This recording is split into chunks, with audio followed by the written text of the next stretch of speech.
कर्तव्यं दैवमान्हिकम् कौसल्या सुप्रजा राम पूर्वा सन्ध्या प्रवर्तते उत्तिष्ठ नरशार्दूल कर्तव्यं दैवमान्हिकम् उत्तिष्ठोत्तिष्ठ गोविन्द उत्तिष्ठ गरुडध्वज उत्तिष्ठ कमलाकान्त त्रैलोक्यं मङ्गलं कुरु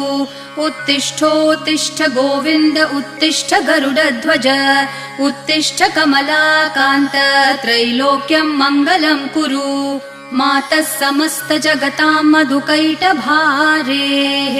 वक्षो विहारिणि मनोहर दिव्यमूर्ते श्रीस्वामिनि श्रितजनप्रिय दानशीले श्रीवेङ्कटेश दयिते तव सुप्रभातम् मातः समस्त जगतां मधुकैटभारेः वक्षो विहारिणि मनोहर दिव्यमूर्ते